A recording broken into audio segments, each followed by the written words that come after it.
Hello guys, आज इस video के अंदर हम वाटर मैजिशियन के एपिसोड नंबर 2 को एक्सप्लेन करने वाले हैं। वीडियो पसंद आए तो लाइक शेयर सब्सक्राइब और कमेंट कर देना। एपिसोड के स्टार्टिंग में रियो नदी के किनारे आता है जहां उसे एक टूटी हुई नाव दिखती है। उसे वहां पे काफ़ी सारी डेड बॉडी भी दिखती है। उसे लग रहा था ये सारी जो डेड बॉडी है ये समुद्र के किनारे से आई थी, लेकिन तभी वो देखता है कि उन डेड बॉडीज में से उसे एक जिंदा आदमी मिलता है जिसकी हालत काफ़ी ज़्यादा ही ख़राब होती है। इसके बाद ही हम नेक्स्ट सीन में दिखाया जाता है वो जो आदमी है वो रियो के घर होता है।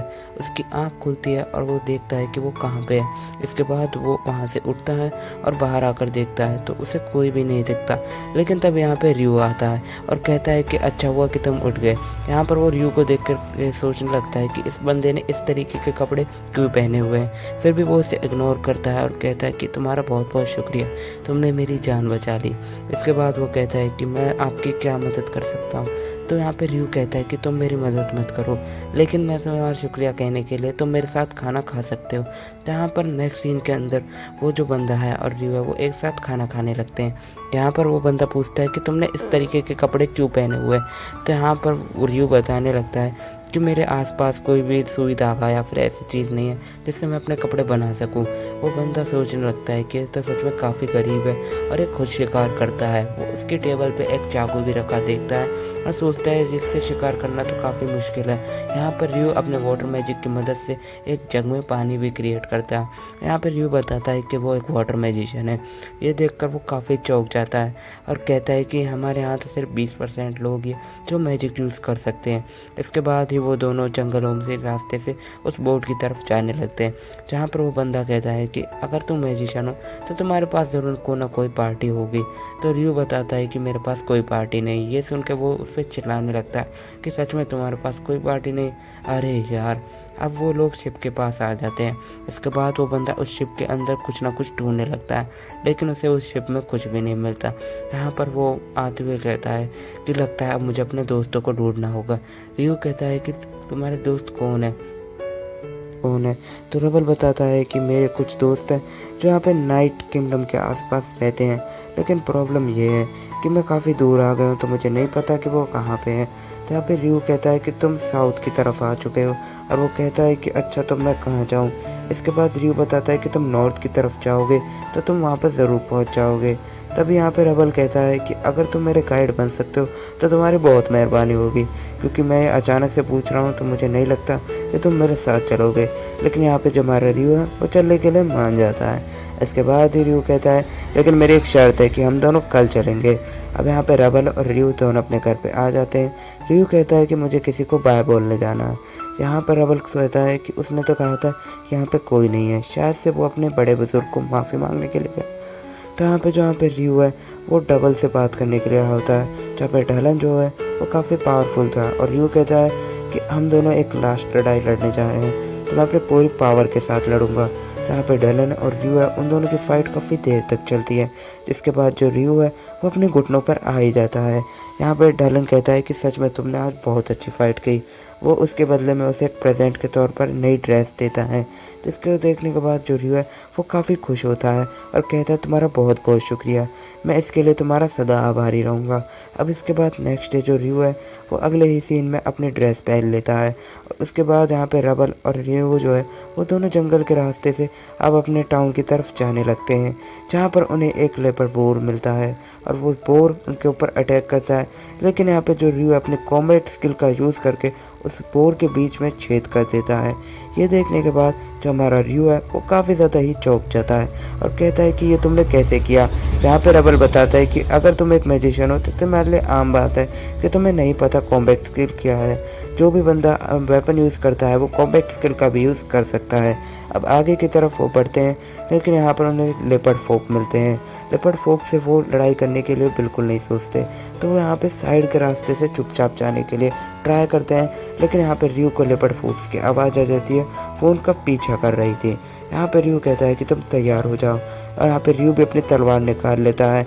लेकिन रियो कहता है कि मुझे लगता है कि मुझे अपने मैजिक से इन्हें रोकना होगा। लेकिन यहाँ पे रबल कहता है कि तुम अकेले हो। यहाँ पे रियो अपने अकेले मैजिक से उन सारे बीस्ट फोकों को हरा देता है। लेकिन रबल कहता है कि मुझे यकीन नहीं होता कि तुमने एक ही मैजिक से उन सबको हरा दिया। वो बताता है कि मैंने सुना है कि विंड मैजिक से एक बार में सिर्फ एक ही कोई हराया जा सकता है, लेकिन तुमने इतने सारे मॉन्स्टर को हरा दिया। इसके ऊपर हमारा रियू कहता है कि वाटर मैजिक थोड़ा अलग है, वो उससे एक बहाना लगा रहा था। अब यहाँ पे वो टॉस करके डिसाइड करते हैं कि वो आगे कहाँ जाए, लेकिन रियू ने फर्स्ट टाइम एक कॉइन को देखा तो इसलिए वो काफ़ी ज़्यादा एक्साइटेड हो गया। जहाँ पे रबल बताता है कि यहाँ पर किंगडम ऑफ नाइट के अलावा 2 और राज्य हैं, किंगडम ऑफ डूबल और किंगडम ऑफ हैंडलेस। तो यहाँ पर उन तीनों की जो कॉइन है वो सब अलग अलग है, लेकिन तीनों का जो मूल्य है वो सेम है। लेकिन यहाँ पर जो रियू है उसको तीसरे राज्य का नाम बिल्कुल पसंद नहीं आया। ये सुनने के बाद अब वो लोग नेक्स्ट सीन में एक रॉक गोलम से लड़ने के लिए जाते हैं। यहाँ पे जो रॉक गोलम है वो काफ़ी ज़्यादा ही अजीबोगरीब होता है, जैसे देखने के बाद रियू भी कहता है मुझे नहीं लगा था कि रॉक गोलम ऐसे होते हैं। यहाँ पे जो हमारा रबल है वो अपनी कॉम्बैट स्किल का यूज़ करते हुए रॉक गोलम के बीच में एक होल कर देता है, लेकिन जो रॉक गोलम है वो उसे आसानी से ठीक कर लेता है। अब यहाँ पे रियू कहता है कि मुझे अपना मैजिक यूज़ करना होगा। वो अपने मैजिक से एक बड़ा आइस क्यूब उन रॉक गोलम के ऊपर टेक देता है। यहाँ पर जो हमारा रियू है वो काफ़ी ज़्यादा पावरफुल होता है। अब यहाँ पे एक गोलम नीचे पड़ा होता है, जिसके अंदर से यहाँ पे रियू और रबल मैजिक स्टोन निकालने का सोच रहे थे, लेकिन तब यहाँ पे जो रियू और रबल है वो और भी गोलम में से मैजिक स्टोन निकालना चाहते थे, बट उनके ऊपर बर्फ़ गिरी हुई होती है। अब यहाँ पे नेक्स्ट सीन के अंदर उन लोगों को एक बेहिम्मत दिखाई देती है। यहाँ पे जो बेहिम्मत है वो सच काफ़ी ज़्यादा पावरफुल थी। तब यहाँ पे कुछ फ्लाइंग काइट्स आ जाते हैं, जिनको वो बेहिम्मत अपने पूरी दहाड़ से हरा देती है। यहाँ पर जो बेहिम्मत है वो सच में काफ़ी पावरफुल होती है। अब रात के समय यहाँ पे वो बोर का मांस खा रहे होते हैं। रबल उसे बताता है कि मैं इसके बाद किंगडम ऑफ नाइट के एक डंजन के अंदर जाने वाला हूँ। जहाँ पर जो जीव है वो कहने लगता है तुमने डंजन के बारे में मुझे क्यों नहीं बताया। वो कहता है कि मैं भी एक डंजन में जाना चाहता हूँ और तुमने मुझसे और क्या क्या छुपाया तुम वो भी मुझे बता दो। तो यहाँ पर वो कहता है कि अच्छा ठीक है और मुझे माफ़ कर देना, मैंने तुमसे ये सब चीज़ें छुपाई, मुझे लगता था तुम इसमें इंटरेस्टेड नहीं हो। लेकिन यहाँ पर वो कहता है कि तुम मुझे बता दो। तो यहाँ पर वो उसे काफ़ी सारी चीज़ें बताता है। इसके बाद नेक्स्ट सीन के अंदर वो बोर के खाल से एक नई ड्रेस बनाते हैं, क्योंकि इस बार का जो क्षेत्र है वो काफ़ी ज़्यादा ठंडा होता है। यहाँ पर रियू कहता है कि हम ह्यूमन के क्षेत्र में आने वाले हैं। अब यहाँ पे वो सोचने लगता है कि उससे ड्रैगन से मिली जानकारी अब यहाँ पे काम आने लगी है। लेकिन तभी रबल पूछता है कि तुम्हें इतनी सारी जानकारियाँ ह्यूमन के बारे में कैसे हैं। तो यहाँ पे हमारा रियू बताता है कि तुम उसके बारे में ना ही पूछो तो ही अच्छा है। लेकिन तभी यहाँ से एक स्टील फोक्स आ जाती है, जिसे देखने के बाद रियू और रबल डर जाते हैं।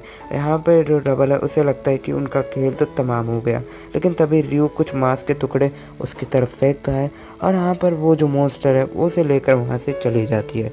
लेकिन तभी यहाँ पे जो रियू है वो कहता है कि चलो अब हमें आगे बढ़ना चाहिए, और यहाँ पे वो लोग आगे बढ़ने लगते हैं। लेकिन तभी वो आगे छुप कर देखते हैं तो यहाँ पर तो काफ़ी सारे वाइवन होते हैं। ये वाइवन काफ़ी ख़तरनाक होते हैं। रियू बताता है कि वाइवन भी बहुत तगड़े मॉन्स्टर हैं, तो तुम्हें उससे थोड़ा बचकर रखना होगा। रियू कहता है कि मेरे पास एक स्ट्रेटजी है, मैं यहाँ पे वाइवन का ध्यान बटाऊंगा और अब तब तुम जाकर उस पर हमला कर देना। यहाँ पे रियू जाकर उन वाइवन का ध्यान भटकाता है, लेकिन तब यहाँ पर रबल आकर उसके ऊपर अटैक कर देता है। यहाँ पे बाकी सारे जो वाइवन है वो आसमान में उड़कर इधर उधर भाग जाते हैं। उनमें से वो किसी एक वाइवन को पकड़ लेते हैं। यहाँ पर उस एक वाइवन के अंदर से वो एक मैजिक स्टोन को निकाल लेते हैं, जिसके बाद यहाँ पे रबल को थोड़ा डाउट होने लगता है कि रियू उसकी इतनी मदद क्यों कर रहा है। लेकिन यहाँ पे जो रियू है वो कहता है कि मुझे तुम अच्छे लगे इसलिए मैं तुम्हारी मदद की। यहाँ पे रियू और रबल की काफ़ी अच्छी जोड़ी जमने लगी थी, और इसी के साथ ही एपिसोड यहीं पे एंड होता है और वो ह्यूमन के क्षेत्र के अंदर भी पहुँच चुके थे। आई होप गाइस एपिसोड 2 आपको पसंद आया होगा। वीडियो पसंद आए तो लाइक शेयर सब्सक्राइब और कमेंट ज़रूर से कर देना।